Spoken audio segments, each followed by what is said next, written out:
Good day. Welcome to the Nordic Pirates. I'm Raven from Norway. Today I would like to bring up a small subject. I really feel like when there is artwork coming to us and there is behind the artwork, it's not just always about the artwork alone. It's about what is hidden in between. And there are so many things that are literally hidden for the mainstream in plain sight. And so I have been visiting the Shambhala again. And I asked him for a few weeks back if he could provide me with a new construct of the Goetia. So I have now two versions of Goetia. If you buy them in Norway, the price would be rather large. I paid 45 for these ones, these cards, and I admit to you, I almost regret using certain kinds of cards because I am also a collector, and when I use them this often, when I travel this often, they tend to, fade a little bit. I have to apologize a little bit to this woman who criticized these cards for that they could have been better paper. Basically, they are a little bit skinny and thin, basically, unlike cards like the Raven ones, the Murder of Crows. They have a thickness to them. I don't know how many grams. Could be 300 grams, and they are isolated. And so I have to apologize to this woman from Netherlands, where I felt she almost attacked this artwork, which I believe I know it's good artwork. I don't think she deserves all the disappointment that she had very large expectations, and yet I feel the artwork is really, they are true to the old ways of how they look. I don't know who drew this picture, but they look ancient or from rather medieval. And they do contain all the symbols as in sigils, and they do also have the Hebrew letters as they are as they descend from Hebrew. Also they have this I don't know the English word, sorry, this red shiny here, what do you call it, glazier or whatever, red shiny things on the end. Yeah, I love to use them, and they are easy to shuffle. But surely I have to, go in and say, they actually do deserve better paper. Same goes for this, who is a very kind of beautiful artwork. And it's usually Fournier that tend to provide you. So basically I've paid 45 euros for this. There's a book there. It's kind of irrelevant unless you know the tarot, and it's already, as you can see now, I just happened to create a scratch here. I don't even know how. So it's a shame. It looks really good, but the quality is, I submit to that opinion that what I don't agree on is that it's not good artwork. That's my greatest disagreement.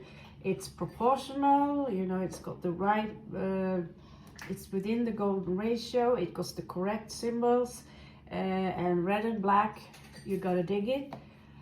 Now this is very good artwork. This is very good artwork, but that's, just, that could be a matter of an opinion. I'd say that whoever made this know how to draw, and they know how shadowing goes alike. Now, I'm going to go back to Goetia.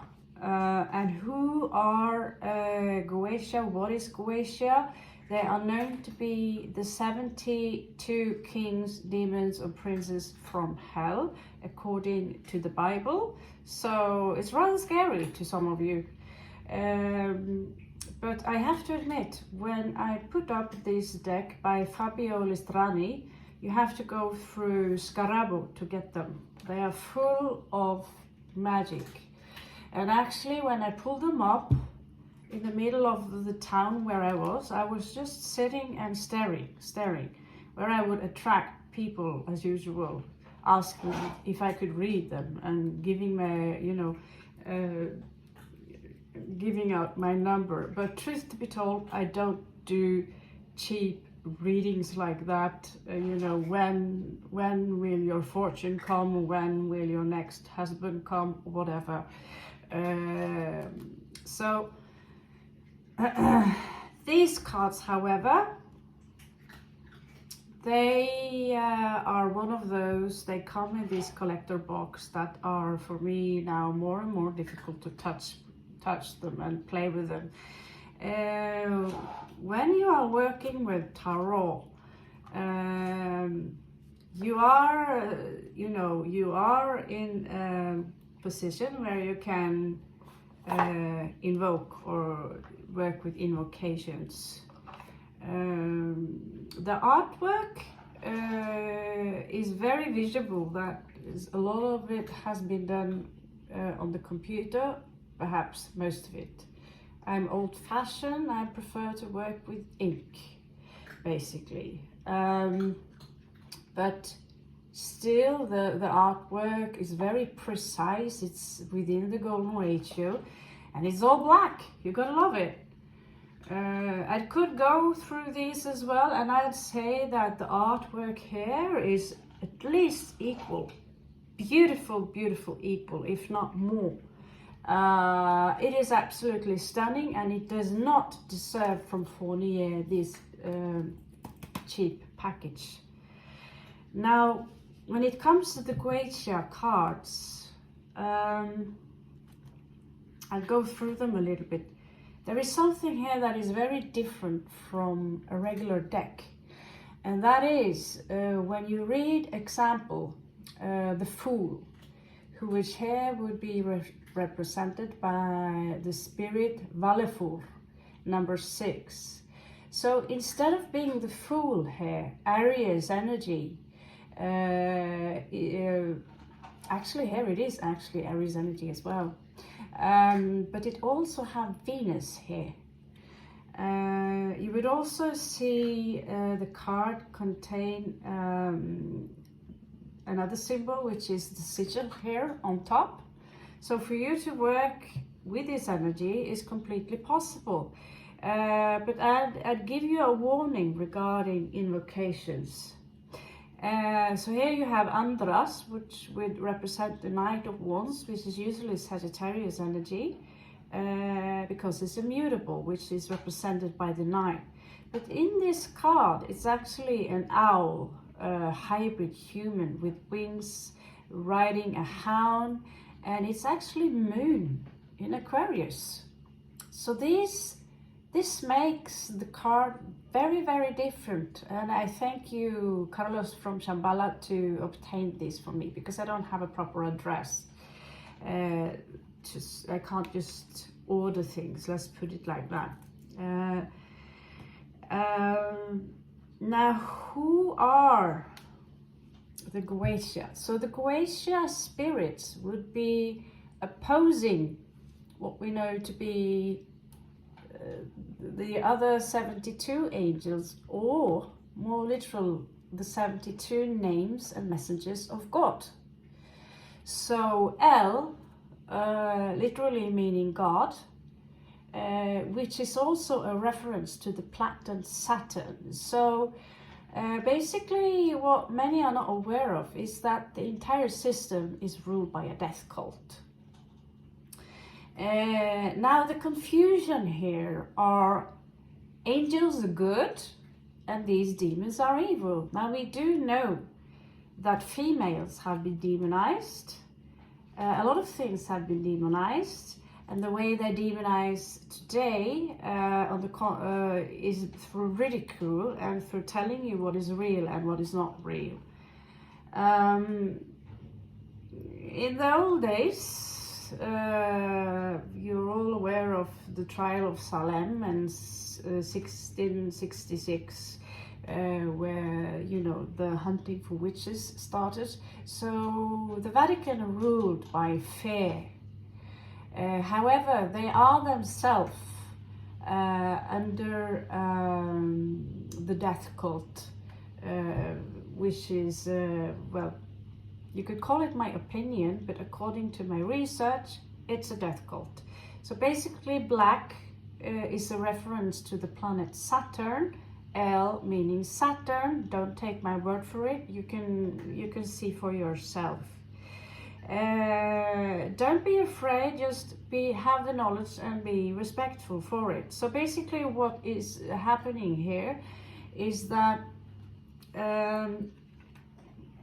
the angels would be the more like messengers of God, and they would obey, just like robots. The spirits or the demons are someone who thinks for themselves, and they can be rather wild, and they are also seen to be supernatural creatures that we should fear. Now, who are the 72 princes of hell? Well, if you already are aware of the 72 names of God, and you know, most of them know Raphael, Gabriel, Raphael healing, represent healing, Gabriel literally meaning the light milk of God. These would be the opposing energies. So basically yin and yang here we are dealing with. Now, the Vatican do have the original book of the Grand Grimoire, and basically also the book of the Red Dragon. Why they would keep this? A lot of reasons. So many grimoires you would find would be adjusted. What we are being told, however, is that the 72 demons from hell, they were trapped by King Solomon, who was the son of David, which is another story, and used actually this symbol, the hexagram, which is known to trap spirits or entities in general, evil, malevolent or benevolent. Okay, so here you have the star, which in this case usually it's an Aquarian energy, and here it is moon in Pisces, and a heptagram. So Solomon, this is the reason this is called the key of Solomon. Okay, because you would trap spirit and entities with them simply by creating a circle and a triangle within. Now the hexagram contains two triangles, one that represents the masculine energies, fire, and the opposing energies, femininity, masculine and feminine. Okay, so Solomon, he would trap 72 demons by knowing their name, and he would force them to build his temple. But in the end, he also said, do not what I did, do not follow in my footsteps and try and basic what he tried to tell you or warn you is that do not play with these forces at all. And yet here, within the Grand Grimoire, I'm not even sure this is really the Grand Grimoire. I'm skeptic, but I've looked through it. It's in Latin, and if it's really the Grand Grimoire,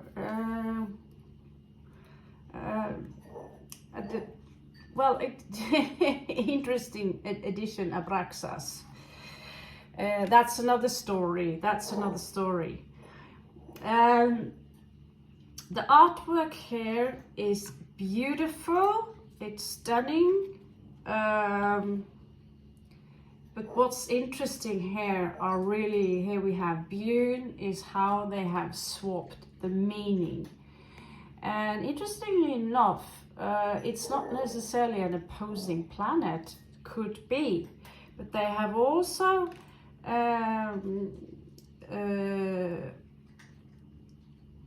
illustrated star signs behind the card. So King Solomon, in the end, he was tempted by sexuality inflicted upon him by one of the demons. So many people who are under the Christian belief system or have a certain kind of Christian programming would probably be afraid of these cards and not dare to touch them, etc., etc. Now, I don't know, I feel very comfortable touching them, but then again, I do tend to protect myself a lot against spiritual attacks, but still there are temptations and flaws that we all need to work on. So basically here, these are the opposing forces of the angels as you know them. Normally, they are 72 angels, while tarot cards are 78. So basically in these cards they have added extra demons, one of them being Baphomet, in order to fulfill the supposedly need to be 78 cards, which I prefer. It's a fixed good number. 72 is a very known number, also used by the secret society of Skull and Bones, which most presidents in the United States, who are also pirates, but they do belong to an order which is Saturnalian, and who are walking the left-hand path and the right-hand path is actually quite easy to observe. So in this deck you will actually find Judgment as a left-hand path, the card itself, Judgment. So it interested me. Here we have card number 72, so it would be the last demon, also known as Andromalius, the magician, which is here Mars in Pisces.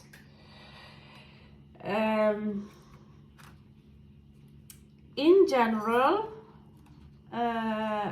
I have not looked through the entire because I am so wowed out,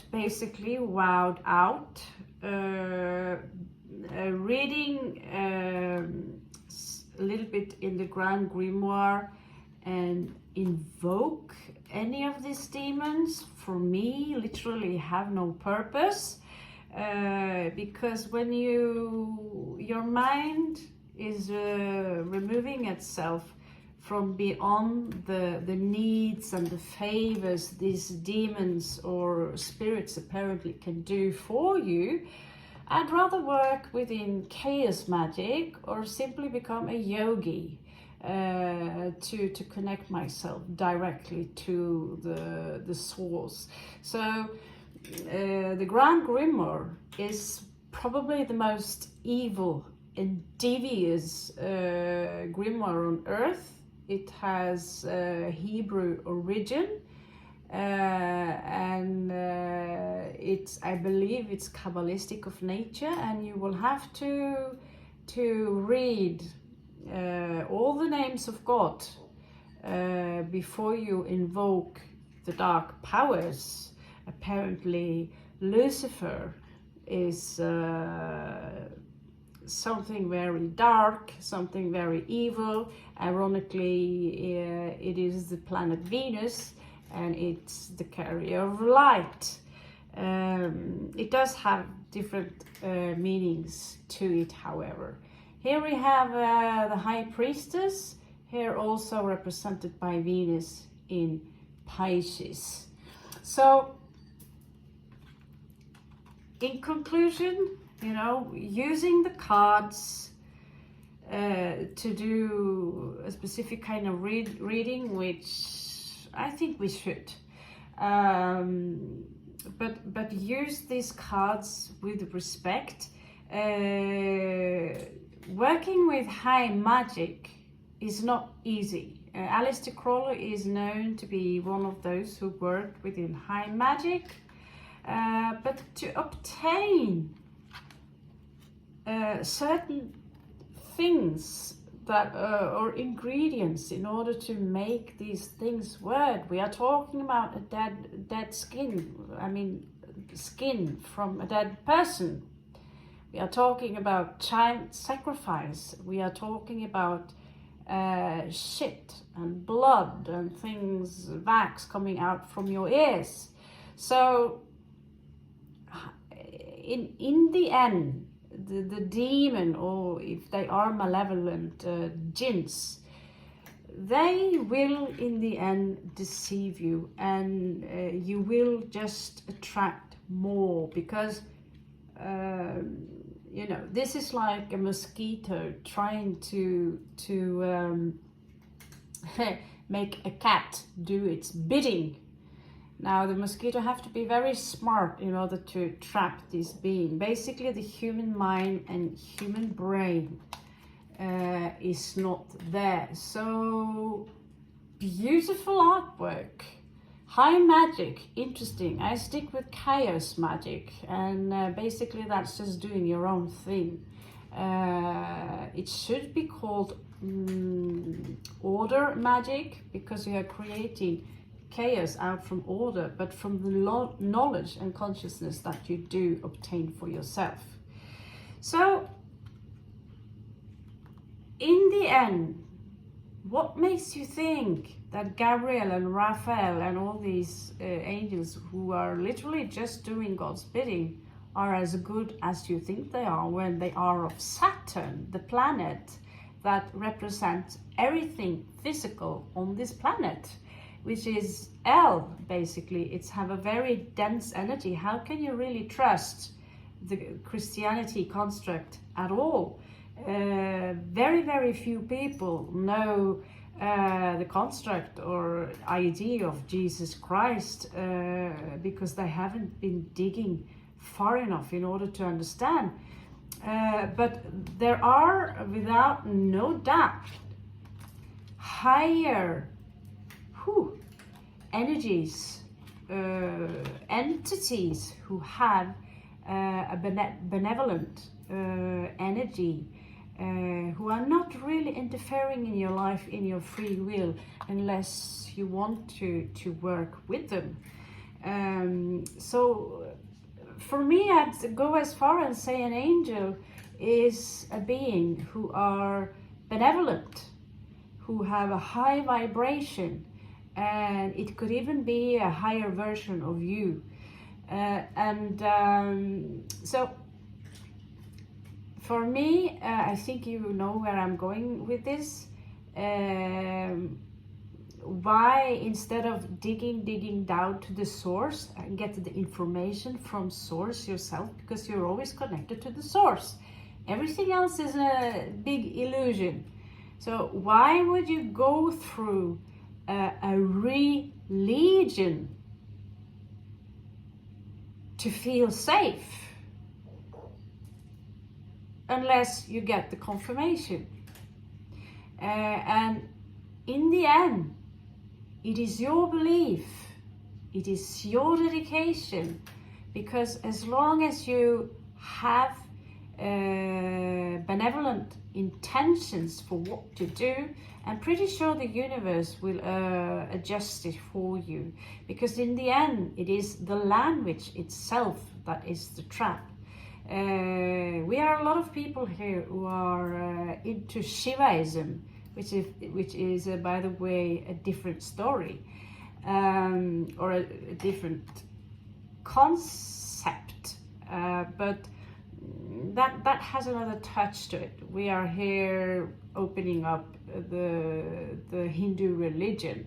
The Shivaism is a little bit different, but many of us, we see the Shiva simply as a symbol of the holy snake or the universe itself. It's simply just another word for the goddess or the god, or the force in general.